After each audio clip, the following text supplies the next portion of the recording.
பழனி நில மோசடி விவகாரத்தில் தற்போது 2 மணி நேரத்திற்கும் மேலாக விசாரணை நடத்தப்பட்டு கொண்டிருக்கிறது. கூடுதல் விவரங்களை எமது செய்தியாளர் சரவணன் வழங்கிட கேட்கலாம். சரவணன், முழு விவரங்கள் என்ன பதிவு பண்ணுங்க.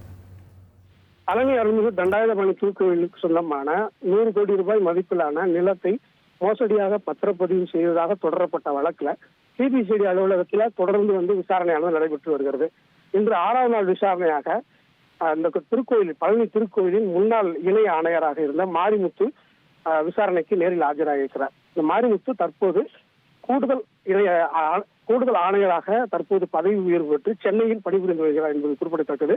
இந்த நிலையில ஓய்வு பெற்ற தாசில்தார் மாரியப்பன், ஓய்வு பெற்ற கிராம நிர்வாக அதிகாரி சின்னசாமி மற்றும் அறநிலையத்துறை ஆய்வாளர் சிவனேசன் ஆகிய 4 பேர், மொத்தம் 4 பேர்த்த இன்னைக்கு விசாரணையானது திண்டுக்கல் சிபிசிஐடி அலுவலகத்துல சிபிசிஐடி தென்மண்டல காவல் கண்காணிப்பாளர் சாஜிதா தலைமையில ஏறத்தாழ 2 மணி நேரத்திற்கு மேலாக இந்த விசாரணையானது நடைபெற்று வருகிறது.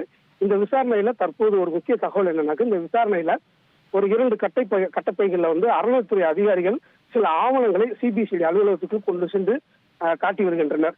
இந்த நிலையில பத்திரப்பதிவு துறையில கூடுதலாக ஒரு குழு அமைத்து ஒரு விசாரணை பத்திரப்பதிவு துறை சார்பாக நடத்தப்படுவதற்கு ஒரு உயர்மட்ட குழுவானது அமைக்கப்பட்டிருக்கிறது. இந்த உயர்மட்ட குழு இன்று பழனி சார் பதிவாளர் அலுவலகத்துக்கு நேரடியாக வருகை தந்துள்ளனர்.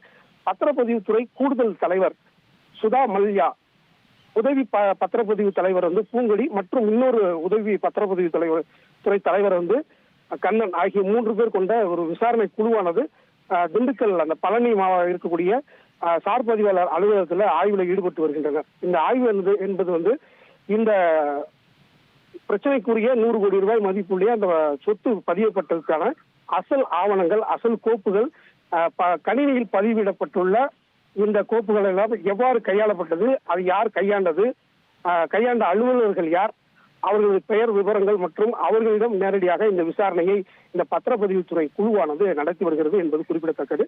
மேலும் இந்த சிபிசிஐடி வழக்கு விசாரணையானது மேலும் பல கட்டங்களை தாண்டும் என்று சிபிசிஐடி வட்டார தகவல்கள் கூறுகின்றனர். ஏனென்றால் இந்த வழக்கில் தொடர்புடைய மேலும் பலருக்கு சம்மன் அனுப்பப்பட்டிருக்கிறது. இந்த சம்மன் அடிப்படையில் அடுத்தடுத்த வரும் நாட்களில் கூடுதலாக பலர் இந்த விசாரணையில் ஆஜராவார்கள் என்று எதிர்பார்க்கப்படுகிறது. விவரங்களுக்கு நன்றி சரவணன். பழனி கோவில் நில மோசடி தொடர்பாக சிபிசிஐடி அதிகாரிகள் தொடர்ந்து 2 மணி நேரத்திற்கும் மேலாக விசாரணையை மேற்கொண்டு வருகிறார்கள். அது தொடர்பான முக்கிய செய்தியை நாம் பார்த்தோம்.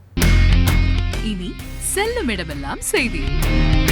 தந்தி டிவியின் வாட்ஸ்அப் சேனலை ஃபாலோ பண்ணினா செல்ல இருக்கும் இடமெல்லாம் செய்தி. இதோ QR கோட் இப்பவே ஸ்கேன் பண்ணுங்க, ஃபாலோ பண்ணுங்க.